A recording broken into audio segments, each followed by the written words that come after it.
எப்பொருள் யார் யார்வாய் கேட்பேனும் அப்பொருள் மெய்ப்பொருள் காண்பது அறிவு. வணக்கம் நண்பர்களே, நான் உங்கள் தோழி சிவானிமூர்த்தி. இது ஓம் ரிதம் ஆஃப் லைஃப். முன்னாள் மந்திரியாக இருந்த அருண் ஜேட்லி ஒரு பேட்டி கொடுத்துருக்காரு. அதில் இந்தியாவுடைய முதல் பிரதம மந்திரி இந்தியாவுக்கு பாவம் இழைச்சிருக்காரு. அது மட்டும் கிடையாது, அவர் இந்தியாவுக்கு இல்லாமல் சைனாவுக்கு சார்பாக பல விஷயங்களை செஞ்சுருக்காரு அப்படின்ட்டு குற்றச்சாட்டு சுமத்திருக்காரு. எதனால் இந்தியாவுடைய பிரதம மந்திரி மேலே இவ்வளோ வெறுப்பு? அவர் அப்படி என்னதான் பண்ணாரு? இந்த காணொலியில் நம்ம அதை பற்றி தான் தெரிஞ்சுக்க போகிறோம். வாங்க தெரிஞ்சுக்கலாம். இந்த காணொலியை தொடங்குறதுக்கு முன்னாடி நான் ஒரே ஒரு விஷயத்த சொல்லிக்கிறேன். இந்த காணொலி யாருடைய வெறுப்பை தூண்டுவதற்காகவோ இல்லை தவறான விஷயங்களை பரப்புவதற்காகவோ இல்லை. நான் பல ஃபேக்ட் அண்ட் நியூஸஸை படித்ததுக்கப்புறம் தான் இந்த காணொலியை நான் காயின் பண்ணியிருக்கேன். இந்த காணொலிக்குள்ளார போகலாம். UNSC, United Nations security council, இவங்க யார் அப்படின்ட்டு கேட்டிங்கன்னா, உலகத்தில் உள்ள டெவலப்டு கண்ட்ரிஸ் இருக்காங்க இல்லையா, அவங்களால உருவாக்கப்பட்ட இந்த கவுன்சிலில் உலகத்தில் உள்ள அனைத்து நாடுகள்லேயும் அமைதி மற்றும் பாதுகாப்பு உறுதி செய்யறதுக்காக இந்த கவுன்சில் இருக்குது. இதில் பெர்மனண்ட்டாக இருக்கக்கூடிய நாடுகள் 5. அதில் அமெரிக்கா, ரஷ்யா, சைனா, பிரான்ஸ் மற்றும் பிரிட்டன். இந்த நாடுகளை தவிர்த்து இதில் அன்பெர்மனண்ட், அதாவது நிலையாக இல்லாத நாடுகள் அப்படின்ட்டு சில நாடுகள் இருக்குது. ஆனால் இந்த பட்டியலில் எதுலேயுமே இந்தியா இல்லை. ஏன் அப்படின்ட்டு கேட்டிங்கன்னா, இதுக்கு பின்னாடி பல காரணங்கள் இருக்கலாம்.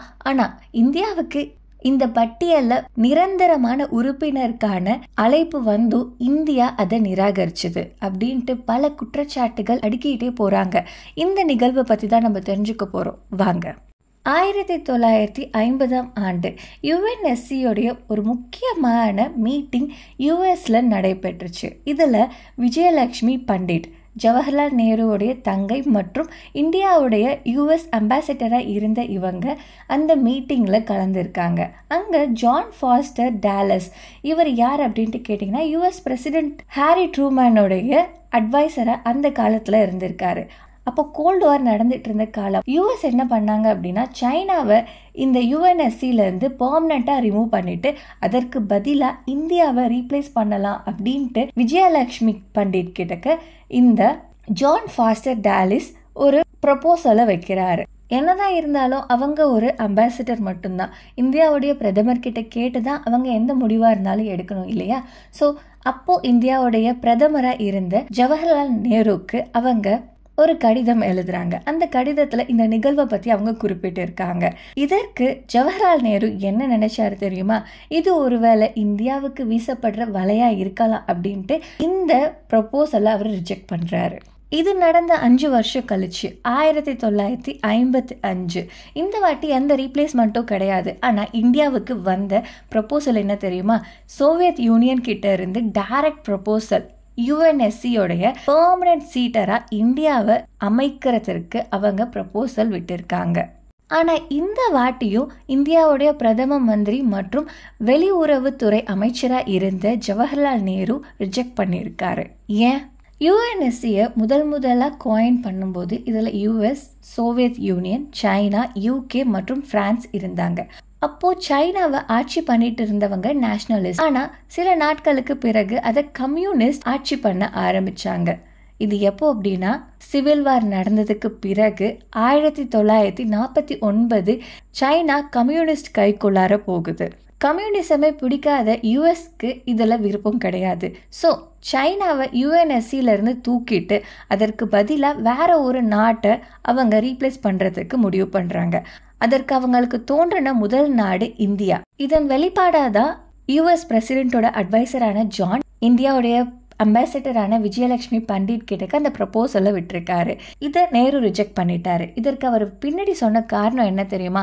இந்தியாவும் சைனாவும் அண்ணன் தம்பி போல இருக்கும். இந்த நிலையில சைனாவை அவங்க தூக்கிட்டு இந்தியாவை ரீப்ளேஸ் பண்றது சரி கிடையாது. இது சைனாக்காரவங்களை கோபப்படுத்துறதுக்கு சமமாகும். இதனால இந்தியாவுக்கும் சைனாவுக்கும் உள்ள உறவு விரிசல் அடைகிறதுக்கான வாய்ப்பு உண்டு. மேலும் இந்த சீட்டை நீங்கள் ரீப்ளேஸ் பண்ணாதீங்க, இதை சைனாக்கே திருப்பி கொடுத்துருங்க அப்படின்ட்டு நேரு யூஎஸ்க்கு அட்வைஸ் பண்ணியிருக்காரு. இந்த நிகழ்வு நடந்து 12 வருஷம் கழிச்சு 1962 இந்தோ சைனா போர் தொடங்குச்சு. இந்த போருக்கு முன்னாடியே சைனா நம்ம இந்தியாவை ஆக்கிரமிக்கிறதுக்கு திட்டம் தீட்டிட்டு இருக்காங்க அப்படின்ட்டு பல வார்னிங்ஸ் நம்ம பிரதம மந்திரிக்கு வந்துட்டு இருந்துச்சு. ஆனால் அதை எல்லாத்தையுமே அவர் அலட்சியப்படுத்தினார், ஒரே ஒரு காரணத்தை சொல்லி, இந்தியாவும் சைனாவும் பிரதர்ஸ் அப்படின்ட்டு. இரண்டாவது ப்ரப்போசல் 1955. இந்த வாட்டி எந்த ரிப்ளேஸ்மெண்ட்டும் கிடையாது, எந்த ஒரு வலை வீசுறதோ கிடையாது, நேரடியாக வந்துச்சு, நேர்மையாக வந்துச்சு சோவியத் யூனியன் கிட்ட இருந்து. ஆனால் இந்த வாட்டியும் இந்தியா அதை நிராகரிச்சாங்க. அப்போது சோவியத் யூனியனுடைய தலைவராக இருந்த நிக்கோலை புலானா இவர் நம்மளுடைய பிரதம மந்திரியை நேரடியாக சந்தித்து இந்த ப்ரப்போசலை கொடுக்குறாரு. நாங்கள் யுஎன்எஸ்சியை எக்ஸ்பேண்ட் பண்ணுறதா இருக்கோம், இந்த வாட்டி எந்த ரீப்ளேஸ்மெண்ட்டும் கிடையாது, இந்தியா இதில் ஜாயின் பண்ணணும் அப்படின்ட்டு நாங்கள் எதிர்பார்க்குறோம் அப்படின்ட்டு அவர் சொன்னார். அதற்கு இந்தியா என்ன தெரியுமா சொன்னிச்சு, நாங்கள் இப்போதான் சுதந்திரம் பெற்றிருக்கோம், எங்களுக்கு இப்போ எந்த ஒரு முடிவு எடுக்கிறதுக்கும் அவகாசம் வேணும், நாங்கள் எந்த முடிவும் சட்டனி எடுக்கிறதுக்கு ரெடியாக இல்லை அப்படின்ட்டு பல காரணங்கள் சொல்லி அவர் அதை தட்டி கழிச்சிட்டாரு. இதை கேட்ட அந்த புலானான் என்ன சொன்னார்னா, சரி இந்தியாவோட பொசிஷன் இப்போ சரியா இல்லை, ஆனால் அது எப்போ பொசிஷன் கரெக்டாக ஆகும் அப்படின்ட்டு சொல்லுங்கன்னு கேட்டிருக்காரு. இதற்கு நேரு கிட்ட பதில் கிடையாது. சரி, இந்த 2 ஆஃபர்ஸையும் நேரு ரிஜெக்ட் பண்ணார் இல்லையா? இதை பற்றி நேரு கிட்ட கேட்டபோது அவர் என்ன சொன்னார் தெரியுமா? எந்த ஆஃபர்ஸும் வரல, அது ஃபார்மலாகவும் இருக்கட்டும் இன்ஃபார்மலாகவும் இருக்கட்டும், எந்த ஒரு இது போன்ற தகவல்களும் உறுதியான நிலைப்பாடில் நமக்கு வந்து சேரலை அப்படின்ட்டு அவர் சொல்லியிருக்காரு. எப்படி நேரு ரஷ்யாவுடைய தலைவர்கிட்ட இந்தியா இதற்கு தயாராக இல்லை அப்படின்ட்டு சொன்னாரோ, அந்த நிகழ்வு நடந்து பல நாட்கள் கழிச்சு இல்லை பல வருஷங்கள் கழிச்சு நேரு இதற்கு வருத்தப்பட்டிருக்காரு.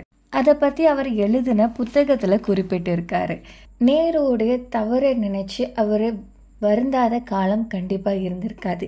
ஏன்னா இந்தியா பிற்பாடு சந்திச்ச போர்களும் குள்ளநெறித்தனங்களும் அத்தனை இருந்திருக்கு. ஆமாம், காஷ்மீரை பாகிஸ்தான் ஆக்கியபை பண்ணுச்சு, சைனா ஆக்கியபை பண்ணுச்சு, பங்களாதேஷில் போர் நடந்துச்சு, அருணாச்சல் பிரதேஷை சைனா ஆக்கியபை பண்ணுறதுக்கு முயற்சி பண்ணாங்க.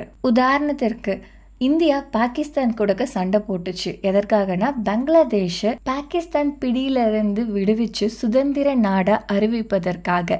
ஆனால் இதற்கு இடையூறா யுஎஸ் இந்தியாவை தடுக்கிறது மட்டும் இல்லாமல் பாகிஸ்தானுக்கு உதவியும் செஞ்சாங்க. இந்த நிலையில் இந்தியா நற்கதியில் இருந்துச்சு. இப்படி இருக்கும்போது தான் சோவியத் யூனியன் இந்தியாவுக்கு உதவுறதுக்காக வந்தாங்க, எந்த ஒரு எதிர்பார்ப்பும் இல்லாமல். ஒருவேளை அன்னைக்கு சோவியத் யூனியன் இந்தியாவுக்கு உதவி செய்யாமல் இருந்திருந்தா இந்நேரத்துக்கு பங்களாதேஷ் ஈஸ்ட் பாகிஸ்தானா அழைக்கப்பட்டிருக்கும். சரி, நேரு அன்னைக்கு தட்டி கழிச்சாரு இந்தியா ரெடியா இல்லை அப்படின்ட்டு. ஆனால் இன்னமும் நம்ம ரெடியா இல்லையா?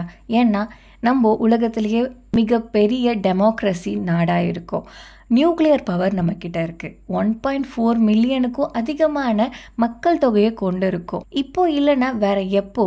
இந்தியா இல்லைன்னா வேற எந்த நாடு? ஆனால் இந்தியாவுக்கான இந்த யுஎன்எஸ்சி சீட்டு நிராகரிக்கப்பட்டுட்டு இருக்குது. எந்த ஒரு சீட்டை யாருக்காக நம்ம வேண்டாம் அப்படின்ட்டு சொன்னோமோ அதே சைனா இப்போ என்னதான் US, Russia, UK, even France கூட நமக்கு சப்போர்ட் பண்ணாலும் சைனா இதற்கு முழு எதிர்ப்பு தெரிவிக்கிறாங்க. இந்தியாவுக்கு யுஎன்எஸ்சியில் பெர்மனன்ட் சீட் கொடுக்கக்கூடாதுன்ட்டு. பொறுத்திருந்து பார்ப்போம் என்ன நடக்குதுன்ட்டு. நான் உங்கள் தோழி சிவானி மூர்த்தி. இது ஓம் ரிதம் ஆஃப் லைஃப். நன்றி, வணக்கம், வாழ்க வளமுடன், ஜெய் ஹிந்த்.